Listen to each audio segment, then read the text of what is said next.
नमस्कार विद्यार्थियों। Last lecture में हम जूलिया इस पाठ का पन्ना क्रमांक 15 अध्ययन कर चुके हैं। उसी पन्ने पर लास्ट टू लाइंस जूलिया और गृहस्वामी के होने वाली बात मैं फिर से पढ़ती हूँ। जी आप कह रहे हैं तो ठीक, और वह रुक जाती है। गृहस्वामी उसे कहते हैं, अरे भाई, मैं क्या गलत कह रहा हूँ? हाँ, तो 9 इतवार और 3 छुट्टियां यानी 12 दिन तुमने काम किया। यहाँ तक हमने देखा। अब हम पन्ना क्रमांक 16 शुरू करने जा रहे हैं। यानी तुम्हारी 12 रूबल कट गए। उधर कोल्या 4 दिन बीमार रहा और तुमने सिर्फ वान्या को ही पढ़ाया। पिछले हफ्ते शायद 3 दिन दांतों में दर्द रहा था और मेरी पत्नी ने तुम्हें दोपहर बाद छुट्टी दे दी थी। तो 12 और 7 19 19 नागे। हाँ तो भाई घटाओ 60 में से 19, कितने रहते हैं? 41 41 रूबल। ठीक है। जूलिया रुआसी हो जाती है रोते स्वर में। जी हाँ, यहाँ तक हम देखेंगे। तो बच्चों, गृहस्वामी उसे किस प्रकार उनकी तनख्वाह कटवा करते हैं इसका हिसाब वे उसे सुनाते हैं और फिर उसे वह स्पष्ट कराते हैं कि उधर कोल्या 4 दिन बीमार रहा। 4 दिन बीमार होने की वजह से सिर्फ वान्या को ही उसने पढ़ाया और पिछले हफ्ते उसने शायद 3 दिन दांतों में दर्द होने की वजह से छुट्टी ली थी और उसकी गृहस्वामी की पत्नी ने उसे दोपहर बाद छुट्टी दे दी थी। वह भी वे अपने हिसाब में लिखते हैं। तो वे कहते हैं कि 12 और 7 19 19 नागे। नागे का अर्थ है वह दिन जिस दिन काम न किया हो। और इस प्रकार वह कहते हैं तो इस काम न किए हुए दिन घटाओ। घटाओ घटना यानी घटाना, कम करना, यानी वह 7 दिन उनमें से कम करने हैं। तो 60 में से 19 वह कहता है उसे कितने रहते हैं और फिर वह कहते हैं, उत्तर वही देते हैं कि कहते हैं 41 रूबल। ठीक है। वह उसे प्रश्न करते, लेकिन यह सब सुनने के बाद वह मन ही मन रोती है क्योंकि यह हिसाब गलत है, उसे पता है। और रोते स्वर में ही वह जी हाँ यानी उनके हाँ में हाँ मिलाती है। आगे देखेंगे। गृहस्वामी डायरी के पन्ने उलटते हुए, हाँ याद आया, 1 जनवरी को तुमने चाय की प्लेट और प्याली तोड़ी थी। प्याली बहुत कीमती थी, मगर मेरे भाग्य में तो हमेशा नुकसान उठाना ही बदा है। मैंने जिसका भला करना चाहा उसने मुझे नुकसान पहुंचाने में कोई कसर नहीं छोड़ी है। खैर, मेरा भाग्य। हाँ, तो मैं प्याली के 2 रूबल ही काटूंगा। अब देखो, उस दिन तुमने ध्यान नहीं दिया और वहां किसी टहनी की खरोच लगने से बच्चे की जैकेट फट गई। 10 रूबल उसके लिए।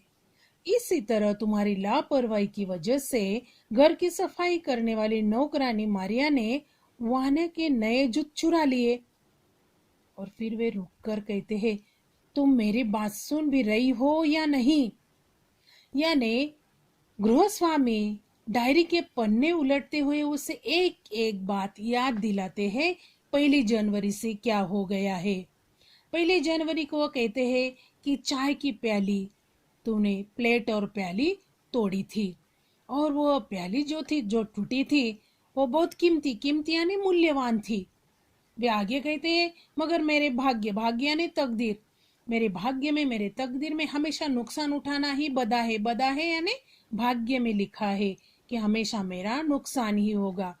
मैंने जिसका भला करना चाहा, वे कहते हैं कि मैंने जिसका कल्याण करना चाहा उसने मुझे हर बार नुकसान पहुंचाने की ही कसर नहीं छोड़ी। कसर छोड़ना यानी कमी नहीं की।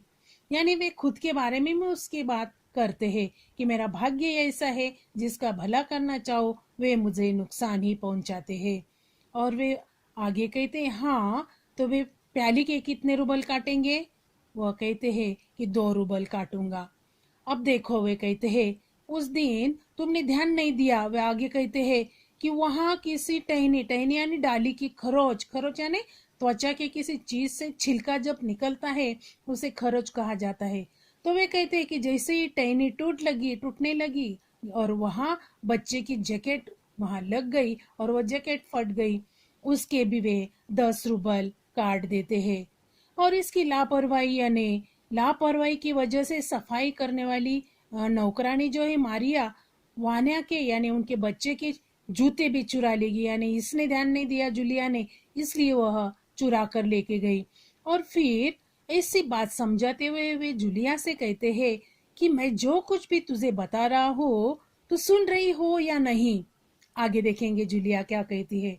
जूलिया मुश्किल से अपनी रुलाई रोकते हुए जी सुन रही हूँ, यानी वह उनके हाँ में हाँ फिर से मिलाती है। गृह स्वामी कहते हैं, हाँ ठीक है, अब देखो भाई, तुम्हारा काम बच्चों को पढ़ाना और उनकी देखभाल करना है, तुम्हें इसी के तो पैसे मिलते हैं। तुम अपने काम में ढील दोगी तो पैसे कटेंगे या नहीं? मैं ठीक कह रहा हूं ना? तो जूतों के 5 रुपए और कट गए। और हाँ, 10 जनवरी को मैंने तुम्हें 10 रुपए दिए थे। जूलिया आगे कहती है लगभग रोते हुए, जी नहीं, आपने कुछ नहीं। और आगे नहीं कह पाती। गृहस्वामी, अरे मैं क्या झूठ बोल रहा हूँ? मैं डायरी में हर चीज नोट कर लेता हूँ। तुम्हें यकीन न हो तो दिखाओ डायरी।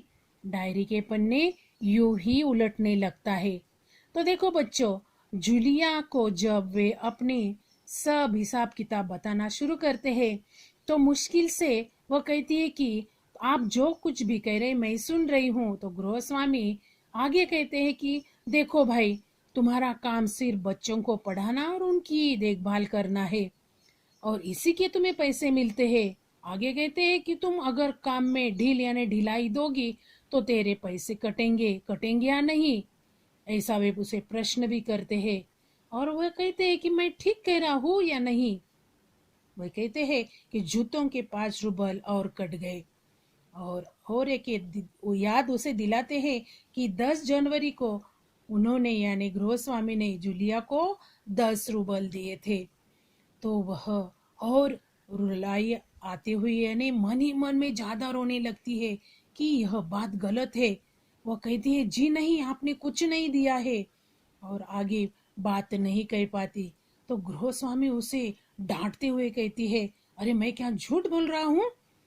वो कहते हैं कि हर एक चीज मैं नोट करता हूँ, कहाँ? मेरी डायरी में।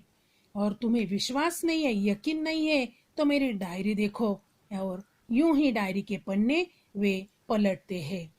आगे जूलिया आंसू पोंछती हुई, आप कह रहे हैं तो आपने दिए ही होंगे। गृहस्वामी कड़े स्वर में, दिए होंगे नहीं, दिए है।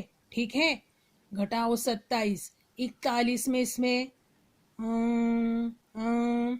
बचे 14। क्यों, हिसाब ठीक है ना? जूलिया आंसू पीती हुई कांपती आवाज में, मुझे अभी तक एक ही बार कुछ पैसे मिले थे और वे मुझे मालकिन ने दिए थे, सिर्फ 30 रुपए, ज्यादा नहीं। गृहस्वामी जैसे आसमान से गिरा हो, अच्छा, और इतनी बड़ी बात तुम्हारी मालकिन ने मुझे बताई तक नहीं? तो बच्चों देखो, हमने देखा कि 10 जनवरी तक 10 रुपए उसके कट गए थे। और फिर जूलिया लगभग रोते रोने को ही आती है और वो कहती है कि नहीं, आपने मुझे कुछ भी नहीं दिया। और फिर वह कहता है कि डायरी में मैं सब कुछ नोट करके रखता हूँ। फिर भी आंसू उसके आंखों से नीचे उतरने लगते हैं और आंसू पोंछते हुए कहती है कि आप कह रहे हैं तो ठीक है, आपने दिए ही होंगे। फिर वे कड़े स्वर में कहती है, ऐसा क्यों कहती है? दिए होंगे नहीं, मैंने दिए ही है। ठीक है, घटाओ। बोले अभी तो 27, 41 में से बचे 14, यानी 14 बच गई, यानी हिसाब ठीक है या नहीं? फिर जूलिया कांपती, आंसू पीती हुई कांपती आवाज में कहती है, मुझे अभी तक एक ही बार पैसे मिले थे। वो सच सच बात बता देती है। और वो पैसे किसने दिए थे? आपने नहीं तो किसने दिए थे? मालकिन ने दिए थे। और सिर्फ कितने? 3 रुपए। और फिर वे ज्यादा भड़क जाते हैं। गृह स्वामी कहते हैं, अच्छा, इतनी बड़ी बात तुम्हारी मालकिन ने मुझे अभी तक बताई नहीं। यानी उनके ऊपर जैसे कि आसमान गिरा हो। यह बात मालकिन ने मुझसे छिपाई, यह वह उसे बताते हैं। यानी उसका भी हिसाब वे लगाना शुरू कर देते। यानी बच्चों, हमने इस 16 पन्ने पर देखा कि कितने झूठे इल्जाम वे लगाते हैं, लेकिन ये सब किसके लिए? उसमें डरावनापन, उसका डरपोक निकालना चाहिए, दब्बूपन उसका निकालना चाहिए। इसलिए वे सब उनसे यह सिखाना चाहते हैं। तो इस प्रकार यह पन्ना क्रमांक 16 यहाँ तक मैं समाप्त करती हूँ। बच्चों, इसके आगे मैंने इसी पन्ने के शब्दार्थ आपको लिखने को दिए हैं, और फिर आपको 2 पैराग्राफ भी मैंने लिखने दिए, उन्हीं का लेखन आपको करना है। तो इस प्रकार यह आपको मैं जो कुछ दे रही हूँ वह आपको अपने नोटबुक में लिखना है। धन्यवाद।